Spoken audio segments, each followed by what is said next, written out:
Joining us is Marc Lipschultz. He's Blue Owl's co-founder and co-president. Marc, it's good to see you. Thank you. Thank you so much for having me, Sarah. So you've really been able to grow this direct lending business pretty organically and significantly during 2022. How does that work as the Fed is raising interest rates? So, we've been very fortunate. We've been able to build a series of strategies at Blue Owl that have a common thread. The common thread is about capital preservation, safety, security during times of uncertainty with very strong current returns, current yields. And that applies to our triple net real estate business, our GP solutions business, and most directly to our direct lending business. And in direct lending, we're really providing capital solutions to companies, financing solutions to companies on a floating rate basis.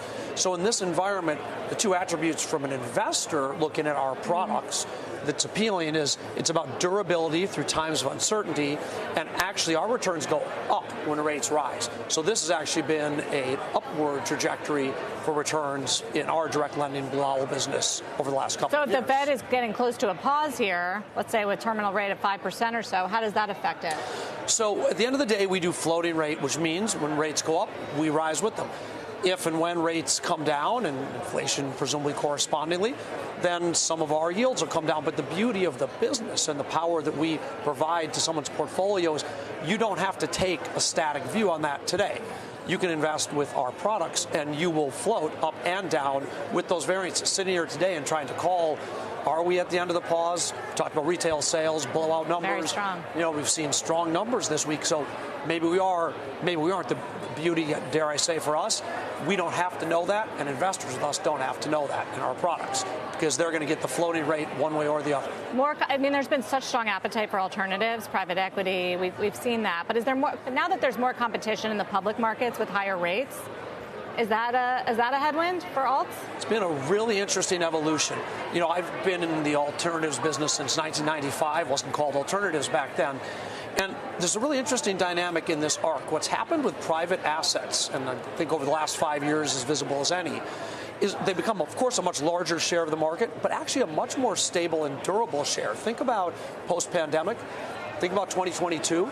Direct lenders remained very active providers of capital when the public markets disappeared. So if I think back to the 90s and we think about private alternatives, think about LBOs as they were called then, it was very opportunistic. The public market was steady and the private markets would kind of come and go.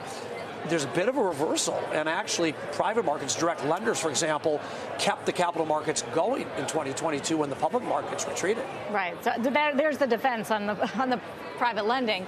You raised your dividend as expected. A lot of people watch your story as a dividend story. Some sell-side analysts say it can get up to $1 per share by 2026. Is that realistic? That is our plan. We're looking to deliver $1 of dividends in 2025. We have a very unusual model because we don't have carry interest. We don't have performance fees in our model. Ours are about steady, predictable growth. The Blue Owl model is. It's about delivering fee-based income on permanent capital. Very important. 94% of our revenues, 94%, come from permanent capital pools. So our trajectory is upward and very predictable. Do you think that your stock market performance would have been better if you did not go public via very complex SPAC merger, double merger, just a traditional IPO? How does it impact the holders of your company, and do you think it's held you back? Yeah, I think that it would have been better. Look, it was a necessary tool to accomplish the strategic end we wanted to accomplish, and it worked. We're able to bring together these GP solutions capabilities with our direct lending capabilities, now our triple net lease capabilities. So it was the right thing to do, and it worked. However, it means we had to spend more time educating more investors about our business because we didn't have that traditional IPO route. So I think, the silver lining, I think there's a lot of upside from here as people come to understand, listening to our earnings this week, they'll start to see a real difference between Blue Owl. We delivered exactly what we talked about publicly in the spring, when all our peers, for reasons that are understandable, are not able to deliver what they thought in the spring because the world got more uncertain.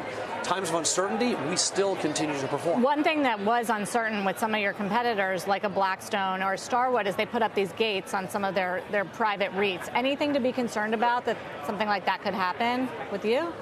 So, listen, they're great firms doing a great job, and those are great products.